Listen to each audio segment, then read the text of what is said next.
Corona क्या कभी नहीं जाने वाला है? क्या कभी दुनिया कोरोना काल से पहले की तरह नहीं हो पाएगी? ये सवाल इसीलिए क्योंकि वैक्सीन आने के बाद कोरोना का कहर कम नहीं हो रहा। जैसे ही लगता है कि अब वायरस का संक्रमण थम सा गया है, तभी एक नई लहर दुनिया को कोरोना की ताकत और उसके जो घातक स्वरूप है उससे मिलवा देती है। अब दुनिया के कई देशों में तीसरी लहर दस्तक दे रही है। रूस और चीन कोरोना मुक्त नजर आने लगे थे, ब्राजील संभला हुआ लगने लगा था, ब्रिटेन अनलॉक की तरफ था, लेकिन इन तमाम देशों में संक्रमण फिर तेजी के साथ फैल रहा है और इस बार दहशत की वजह है डेल्टा वेरिएंट। वायरस के चक्रव्यूह में फंस चुकी है दुनिया।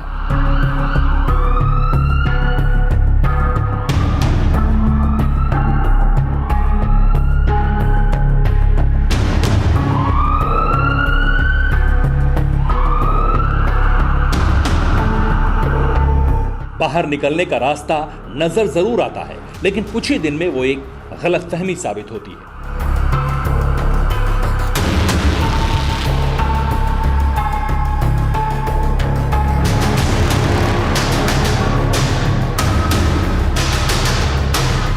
चीन के राष्ट्रपति जिनपिंग हो या रूस के प्रेसिडेंट व्लादिमीर पुतिन, दोनों का गुमान भी वायरस ने खत्म कर दिया। रूस में वैक्सीन बनने और कोरोना के मामले बेहद कम होने के बाद पुतिन इंटरनेशनल पॉलिटिक्स में दिलचस्पी ले रहे हैं। चीन मिशन अंतरिक्ष में लग गया था। पुतिन अपनी ताकतें बढ़ाने में मशगूल थे, लेकिन आहिस्ता आहिस्ता वायरस ने फिर दोनों देशों में अपनी मौजूदगी का एहसास करा दिया। पुतिन की चुनौती फिर कोरोना बन चुका है। राजधानी मॉस्को में पाबंदियां लौट आई हैं। रूस में पिछले 24 घंटों में कोरोना के 10,407 नए मामले सामने आए हैं। 7 मार्च के बाद ये कोरोना के सबसे अधिक केस हैं। पिछले कुछ दिनों में ही कोरोना से 39 लोगों की मौत हो गई है। देश में अब कोरोना वायरस के कुल मामलों की संख्या 51,56,250 हो गई है।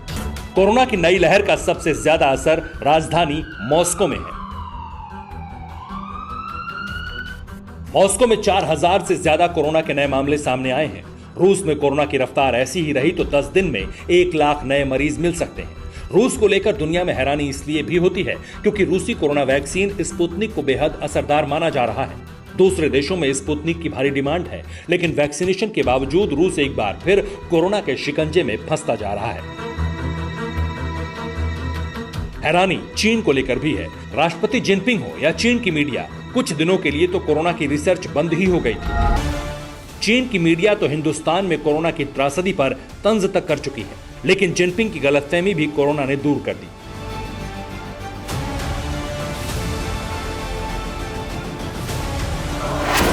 चीन के ग्वांगझो में कोरोना के मामले बढ़ते जा रहे हैं। सिनेमाघर, थिएटर, नाइट क्लब बंद करवा दिए गए हैं। बिना जरूरी काम के घर से बाहर निकलने पर पाबंदी है। बाहर निकलने पर हर आदमी को कोरोना की 48 घंटे पुरानी नेगेटिव रिपोर्ट दिखानी होगी। ग्वांगझो को सील कर दिया गया है और उसके आसपास के इलाकों में भी लॉकडाउन जैसे हालात हैं। ग्वांगझो में बुधवार को 8 नए केस मिले। ग्वांगझो में कोरोना संक्रमितों की संख्या 100 के पार पहुंच गई है।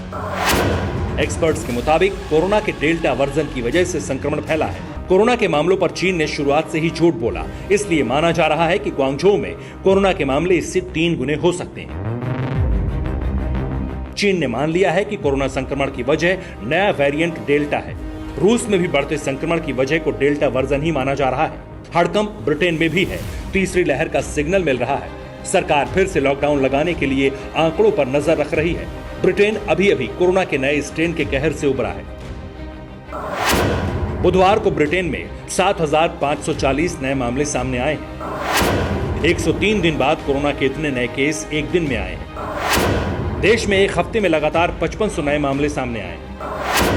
25 फरवरी को कोरोना के 7401 नए मामले आए थे। ब्रिटेन के डॉक्टर्स भी यही मान रहे हैं कि संक्रमण के नए दौर की वजह कोरोना का डेल्टा वर्जन है। ब्राजील कुछ दिनों पहले ही कोरोना की त्रासदी से संभला है। ब्राजील में एक दिन में सबसे ज्यादा 2,693 मौतें दर्ज की गई थी। अब एक बार फिर यहां डेल्टा वर्जन का असर दिखने लगा है। कोरोना के केस तेजी से बढ़ रहे हैं। कोरोना के मामले जहां तेजी से बढ़ रहे हैं, उसमें रूस, चीन और ब्रिटेन जैसे देश हैं। इन देशों में वैक्सीनेशन की रफ्तार बेहद तेज थी और अब सवाल यह है कि क्या कोरोना का डेल्टा वर्जन वैक्सीनेशन करवा चुके लोगों को भी शिकार कर रहा है। चेतावनी WHO की तरफ से भी आई है। WHO ने कहा है कि कोरोना के डेल्टा वेरिएंट का बेहद खतरनाक तरीके से ट्रांसमिशन हो रहा है। ऐसे में देशों को प्रतिबंध हटाने में तेजी करने से बचना चाहिए, क्योंकि उनका ये कदम खतरनाक हो सकता है। WHO ने कहा है कि जहां वैक्सीनेशन का काम बेहद कम रफ्तार में हो रहा है, वहां के लिए डेल्टा वर्जन बेहद घातक है। कोरोना का डेल्टा स्ट्रेन सबसे पहले भारत में मिला था। वैज्ञानिकों ने इसे B1.617.2 वेरिएंट नाम दिया है। डेल्टा वेरिएंट पहले के मुकाबले 40 गुना ज्यादा संक्रमण फैलाता है। डेल्टा वेरिएंट को लेकर नई रिसर्च सामने आई। एम्स दिल्ली में हुए एक शोध में पता चला कि कोरोना वैक्सीन लेने के बाद भी डेल्टा वेरिएंट काफी असरदार दिख रहा है। स्टडी बताती है कि डेल्टा वेरिएंट वैक्सीन के असर को कम कर दे रहा है। वैक्सीन लेने के बाद संक्रमित हुए ज्यादातर लोगों में डेल्टा वेरिएंट भी पाया जा रहा है।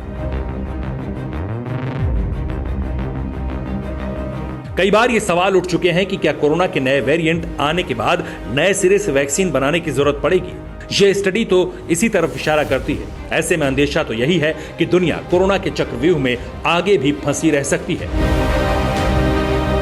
Bureau report, TV9 Bharatvarsh. परवाह देश की, सोमवार से शुक्रवार रात 10 बजे TV9 भारतवर्ष पर।